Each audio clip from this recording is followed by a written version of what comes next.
I wouldn't slander historical biologists for using a theory that they didn't know any better about.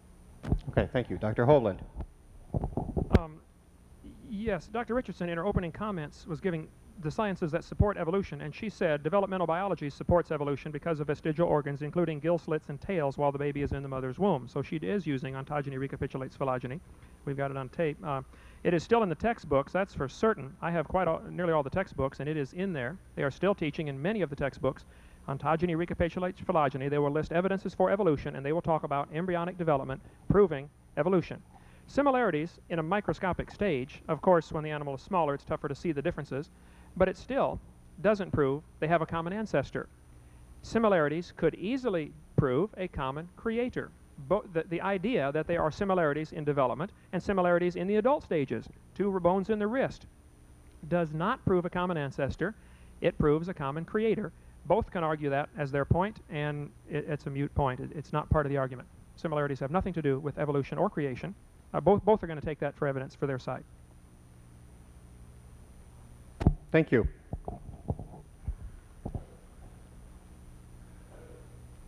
I'm not sure if we've completely covered this or not, but I'm going to come back to it. If you believe in creation, why go to the doctor? Either you believe or you don't. The laws of physics are always constant. Does this relate to, does faith in creationism relate to practice of medicine? I would guess that question is for me. I definitely, okay, sure. I definitely believe in creation, and I certainly go to the doctor. I think the human body is extremely complex, and any complex mechanism can go bad. I worked at General Motors. I helped build trucks. I believe that General Motors builds trucks, but I'm certainly not against mechanics. They do break down. The belief in creation does not mean you can't. I don't understand any relation at all between belief in creation and not going to the doctor. I cannot see the logic in that. I'm sorry. Yes, I believe you ought to go to the doctor if you get sick. I have no problem with that. I go to the doctor. Okay.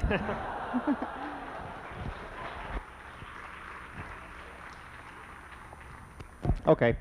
You're next, or you're first up next then. Dr. Richardson, how does evolution explain development of the sexes and variety of species from one cell? Development of the sexes. So they want to know about the origin of genders in reproduction. How does evolution explain development of the sexes and variety of species from one cell? Okay. Let's see, the theory of evolution takes us from simple cells to multiple cells, all of which undergo asexual reproduction. And when we get to the multi-celled organisms, we see the origins of, some of the single-celled organisms that are further derived do exchange gametic information, which we would consider the role of sexual reproduction. So evolution deals with the evolution of sex by saying that sexual reproduction increases the chances of variation in your genotype. Okay, every time you produce gametes that are half of your genome, and when these combine, genetic recombination is possible, allowing further variation in your genome. And variation is the stuff of evolution. So sexual reproduction is a key to allowing variation, which allows evolution by natural selection. Was that pretty much? I would say that was definitely begging the question. That explains that once it works, it's useful and it works good, but it doesn't explain how it got to be that way at all. How do you go from asexual to sexual reproduction? There is no good answer to that by evolution. Sexual reproduction is, of course, a very inefficient way to produce offspring. The chances of how many things would have to be right in order for sexual reproduction to work. It'd be like your automobile. I could say, how many things have to be right for it to work? You would say, well, thousands. How many things have to be wrong for it not to work? Any one of thousands of things. And sexual reproduction is so complex, it could not have arisen piece by piece by chance. It had to be designed and created. And there is no good evolutionary explanation. All the different single-celled animals have both types, asexual and sexual reproduction. And the idea that to say that it's here, therefore it must have evolved, is certainly begging the question. Yes, I agree it's here, but that to me says it must have been created. So again, both are going to use that evidence. I think the creation, though it does involve an unseen creator, definitely takes a lot of faith. And evolution would take even more faith to say, well, it works, so it had to get here somehow.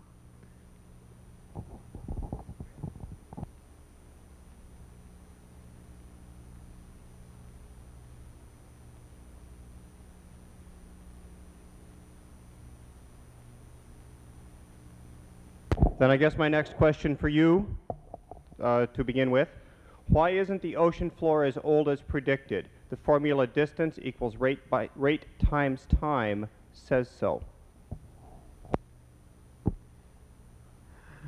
Why isn't the ocean floor as old as predicted? The formula distance equals rate times time says so. You can pass on these if you wish. Yeah, I don't think that question is put together the way the person was intending it to be. The sediments in the ocean definitely indicate a young age for the ocean. There's not enough sediment down there to indicate millions of years of accumulation. That's why the continental drift theory is so important to the evolutionary theory, because they have to develop some way of getting rid of ocean sediments because it simply is not there. I lived by the San Andreas Fault. I'm very familiar with the continental cracks in the place, and the Earth is shifting and twisting, but again, that does not prove it's been going on for millions of years.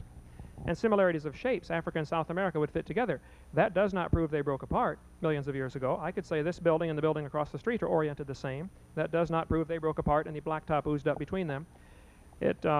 Similarity of shape is determined by the water level. If you raise the ocean 500 feet, Chicago becomes on the beach, and the whole Amazon jungle would be flooded, and that similarity of shape would disappear. So the ocean sediments are a real problem for the evolutionist. As far as the continents spreading, it may be that the Atlantic is getting wider.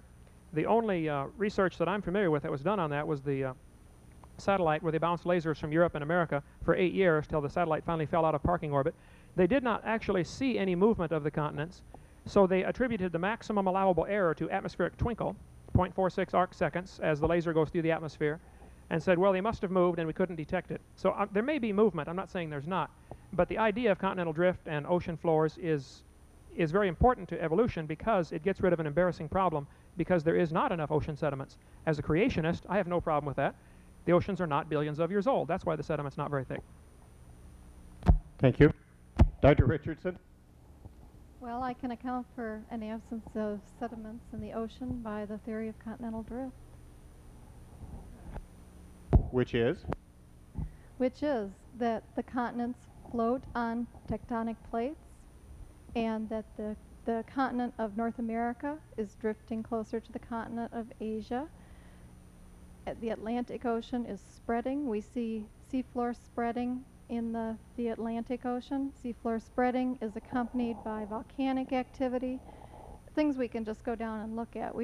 It's not real elaborate bouncing satellites or anything. We just measure distances. And we see seafloor spreading in the Atlantic Ocean, the Pacific